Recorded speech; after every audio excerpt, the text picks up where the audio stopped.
You're on 94.1 FM, 3WBC, with Jerry Guirguis presenting the Egypt Australia Radio Show, a weekly English edition covering local and international news sourced from Australia, Egypt and the Greater Middle East and North Africa region. The program affectionately covers the arts, culture, trade and politics. Sunday evening, 9 p.m. till 11 p.m. And now here's Jerry Guirguis presenting the Egypt Australia Radio Show, 94.1 FM, 3WBC, the voice of the Inner East.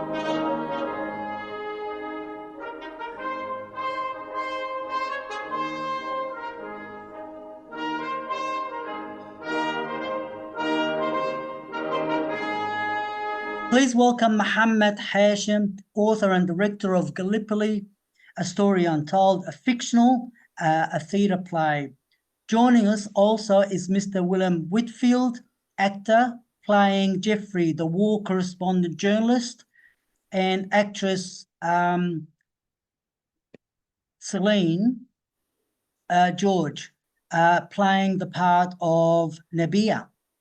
Mr. Roger Ward, actor, of course, and contributing tonight here in his professional voiceover, well known from Mad Max.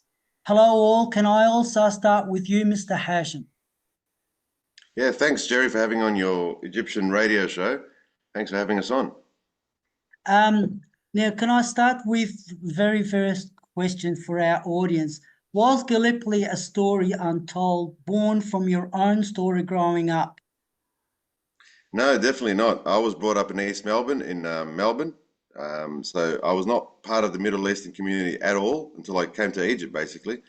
Yeah. So my initial understanding of Gallipoli the Middle Eastern story of Gallipoli came when I came to Egypt 11 years ago. Right. I've always known the Australian version of the story in Australia. And my initial interest came when I was living in London 15 years ago, studying opera and drama, living with some New Zealanders. And I was called an enemy by a New Zealander who was coming to visit of the First World War, the Great War. And I was intrigued to know why. And I didn't figure it out till about 4 years ago. Right. And this year, I worked with John Orsick, the writer of Prisoner and actor on Peterson with John Thompson, and now he owns the Australian Film and Television Academy. I initially said, let's write a play about the untold story of Gallipoli. And he turned around and said to me that any story is untold. And then I explained to him that the research I've been doing, and since I've been living in Egypt, I figured out there was a friendliness between Australia and Egypt the whole time by visiting the war memorial graves every year for dawn service. So that was my initial beginning of writing the play this year. So it definitely wasn't while I was a child. Yes, it is quite remarkable how we take up history in the later years. At least you study history, and especially go down that path, and Form 6, HSC, and uni. How long is the one-act play? Does it go for? It's a one-act play, so it's a two-hander. It has two characters. Yes. It goes on for about an hour with all the stop starts and the silences, the movement. It will last about an hour. I like to compare it to, I can't compare it to, but I like to use the example of Samuel Beckett's Krapp's Last Tape, which was initially written for an Irish actor, James McGee. It was in Clockwork Orange. And he was able to play the role in 35 minutes. And then an actor called John Hurt played it in an hour and 7 minutes. And the script is only about 2 pages. So it's a very small script, but it's all about holding space and time on stage. And John Hurt was able to do that really well. James McGee was an amazing orator, was an amazing monologue professional. So my inspiration for the play was Samuel Beckett's Krapp's Last Tape and David Williamson's Don's Party, 1969 federal election, where Graham Kennedy was in that film. Yes. Yeah, you would remember that, Roger. Yeah. Where everybody was invited to a party on election night, the federal election night, and there was a TV on the whole time announcing the what was happening at the election, and then what was going on in the party was something completely else. There was all these fights about class division and which politics do you follow? And there was a lot of other things going on, interesting things. So, and I actually spoke to David Williamson a few days ago because he wrote Gallipoli, the screenplay, 1981 of Mel Gibson, and he told me how he workshopped that with Peter Weir also. And they touched on Egypt a little bit in that film, but not much. And there's a great line in that film where Mel Gibson says to someone in Australia before they head off, "Oh, they're going to come and invade us." And there's a character in there that goes, "Let them come and invade us. There's nothing here anyway." So that was a real cheeky part by David Williamson saying that, are they really going to invade Australia? They're so far away. So that was a real cheeky moment, and I liked that. I quite like some of the chronological facts that we all researched on. Interesting. This is the bit that I remember talking to the Age and one of the chief editors back a while ago when I started researching and compiling the bit of history about Egypt. And one of the things that stood out for me as an Egyptian talking to a chief editor, and I said, "What is it about Australians having a grudge about the Egyptians? What is it about that? Where did that come from?" And in understanding some of the intricate split between what we call direct heads of the Middle East. So you've got the Egyptians, and there was quite a bit, close to about 500,000 Egyptians that were employed by the British Empire. And what they did was they were deployed and worked as labourers, and they were also employed in the Egyptian Expeditionary Force, and they were employed right around in various theatres. But there was also, by the same token, there was also the other Arabs of Damascus and Bedouins. And the stories that came back from the Middle East, whether the theatre in Palestine, was that a lot of the stories that were written were documented and reflecting on the Arabs of the Bedouins and the Arabs of Damascus, part of the Turkish army, and also being under the command of the German commander, I suppose, whatever, general, whatever. But what the Australians were writing about was how horrific these Arabs treated their soldiers. So the Arabs was just a generalization, all Middle Eastern.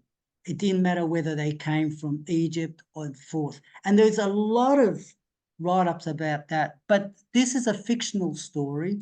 I want to go back to Mr. Masri, if you can unmute. I was just going to ask you, sir, about the set itself, because as I understand, the stage has various parts to it. Talk about that. So the story itself, we're going to see our characters in the tent, and that's where our story takes place. In Mina, in Egypt, there was all the tents and the training camps for the Australian Army Corps and Australian New Zealand Army Corps. So that's where our story takes place. We're going to see our characters taking place and working through the story in the tent, but we're transported to Gallipoli and to the Dardanelles Straits and what's happening all throughout the whole war by our famous and amazing Roger Ward's voice, who's the Australian radio broadcaster, who's going to be announcing what's happening in different places at different times. And so we're transported outside the tent, much as similar to what Mo was saying earlier about the Graham Kennedy performance, and with the election and the TV, this is the way that we're going to be taken to different locations. So it's going to be amazing. And also the character that Celine is playing is also bringing a whole aspect of, 100 years of history, to light, as to talking and sharing with the Australian war reporter who's, finding out for the first time. It's just amazing for me that, you've got people who came from one of the youngest countries in the world to one of the oldest countries in the world, and what, Jeremy, our character Jeremy, which is Willem's character, what he's finding out and he's exploring in talking to Jeffery. Jeffrey, Johnny is what we call him often through Celine's character. So Jeffrey is finding out from Nabiha, a whole heap of amazing details that, were not very common knowledge to, Australians. So, this is what we're going to be shedding light on and helping, to be able to allow others to be able to find out about. Great. I'll get back to Mr. Rogers because I want to hear his broadcasting voice in a minute. So we talked about the two characters, both Willem and Celine. Could I just go to Celine? We know that journalism wasn't allowed to take part then. So who were the journalists, if we can start with Willem? Yeah, so I jumped into this play. I didn't know the answer to this question. So I've done a lot of research. Yes. But a lot of the journalists at the time were just Australian citizens who were sent there by their work, by the newspapers that they wrote for, to go where the story was. So they weren't involved in the military. They weren't involved with the army. They were just regular people.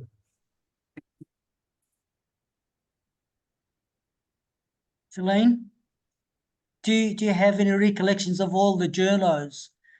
Because we were told, Celine, that it was more of the propaganda. So journalists were more controlled by a propaganda division. Did you hear anything different from that? Well, a lot of my work hasn't necessarily, that's been Willem's task, and that's what he's been focusing on. Yes. But my character is entirely different. So I've not really been focusing on that side of the war. I've been trying to educate myself more on the struggles and the oppressions of the Egyptian people to understand why my character is so angry. And she comes into this place so passionate and so, in a way, vicious, really, and desperate. Right. A lot of the work that I've been doing, contrasting to Willem, hasn't necessarily been on the young men who were sent off from Australia and they were just journalists. They didn't know any wiser, and then they were sent off to war, which was traumatic for them. But a lot of my work has been focusing on who Nabiha is, where she's come from, and why she feels so passionately the way that she does, and why her views are so strong in only the way that she can, I guess, orate them. Right, okay. Could I ask, I think, Mr. Masri, you raised your hand. Can I get your comments, please, sir? Yeah, no, there was quite a world famous, and as part of doing the research for this play, we are shedding light and we've made a particular focus to cast our main character as a journalist because of the amazing work that has taken place in journalism, and which is Charles Bean, who's the first Australian war reporter that was selected through a vote system. He beat Murdoch through the voting from the media outlets to be the first Australian war reporter to go out and report on the war. And through his meticulous work and amazing work that he's done in coming back and writing a whole series and multi-volume books about what took place in the war, it was through his lobbying and his extra efforts that he put in that we have now an Australian War Memorial. They wouldn't exist had it not been for him and had there not been reporters.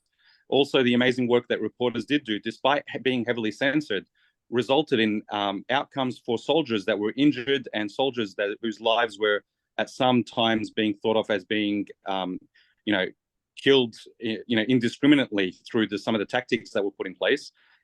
Those reports, when they made it back home, obviously there was a lot of pressure put on ministers due to those reports that got a lot of people in hot water, and it really changed the outcome of the war. So yeah, there was a lot of famous reporters there.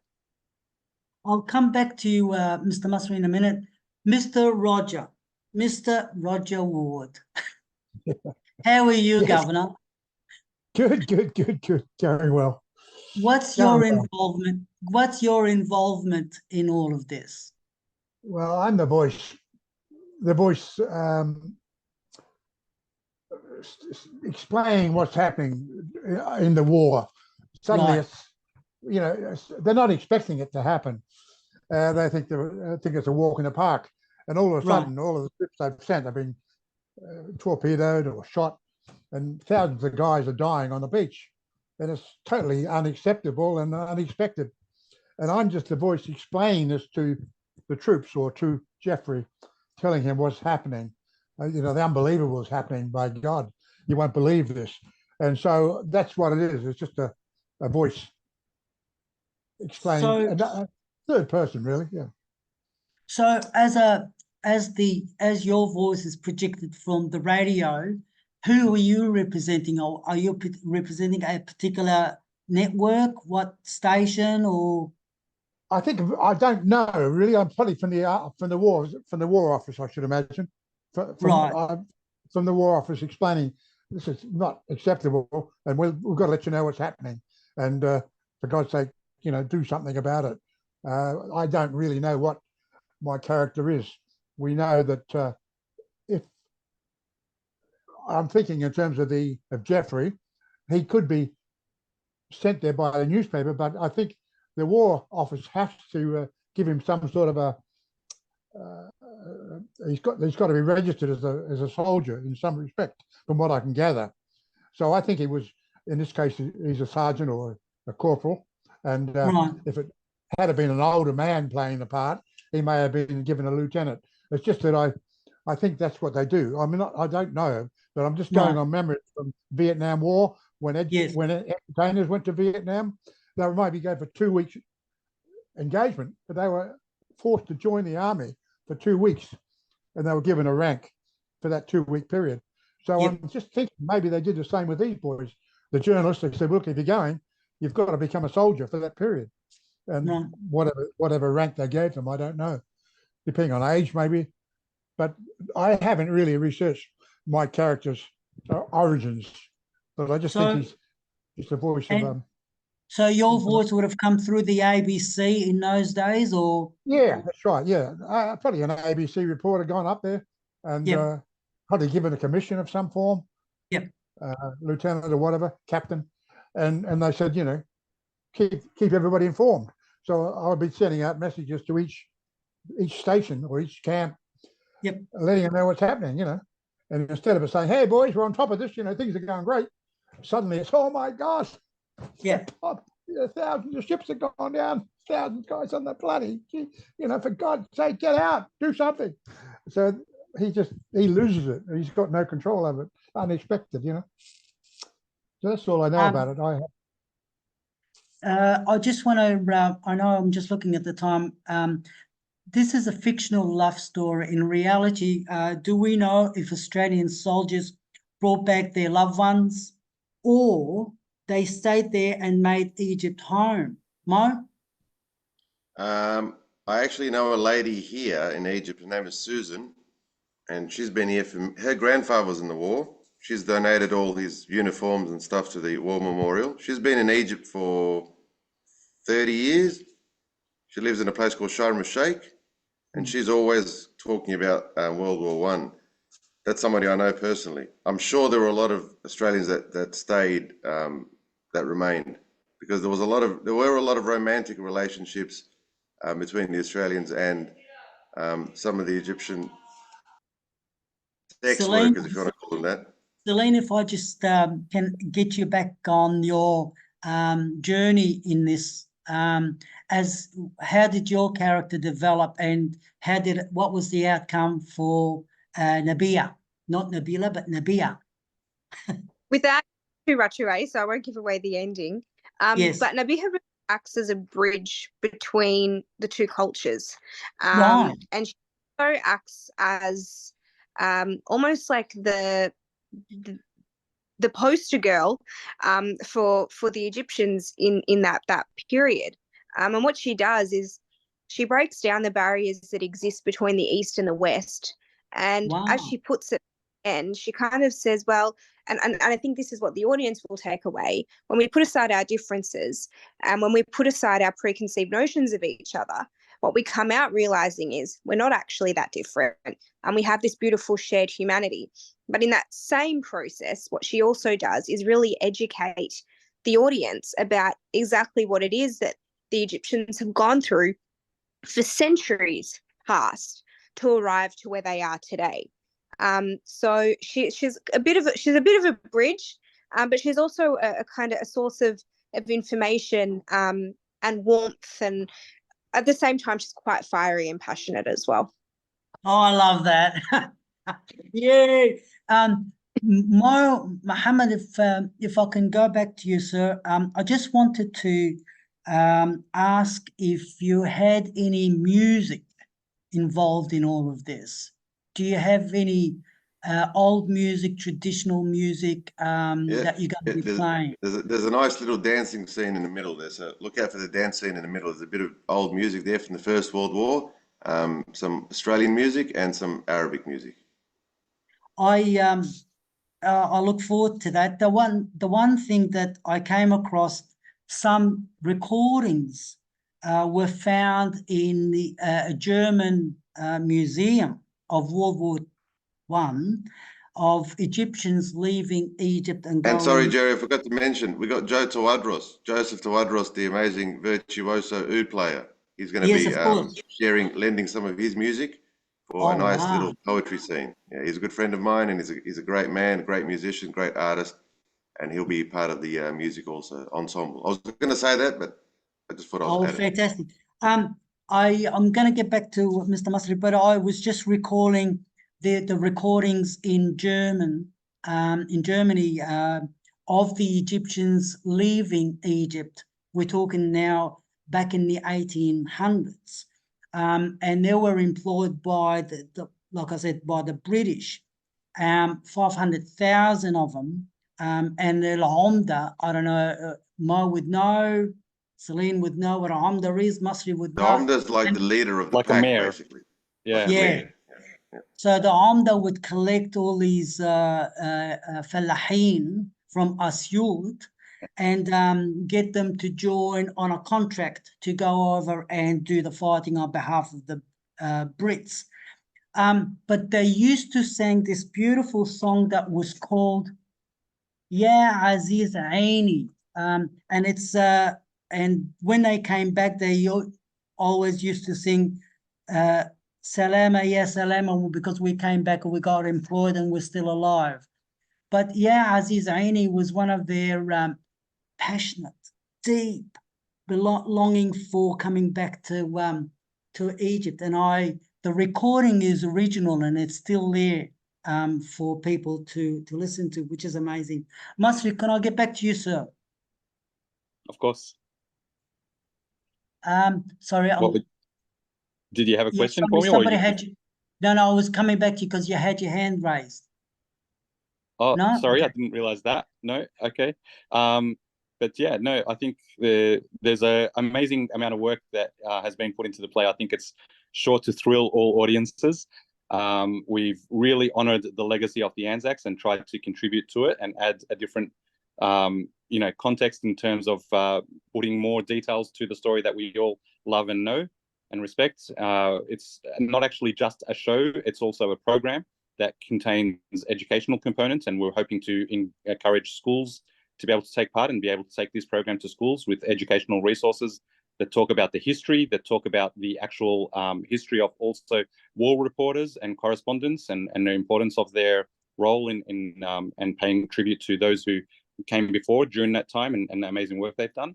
And a third area that we're also working on is raising awareness around mental health. And we've partnered with Invictus Australia, along with the RSL, to try to encourage more donations and volunteers, because, organizations like the RSL are desperate for volunteers. You can only imagine what they're going through now as they're trying to get ready for the Anzac ceremonies and parades and, dawn services.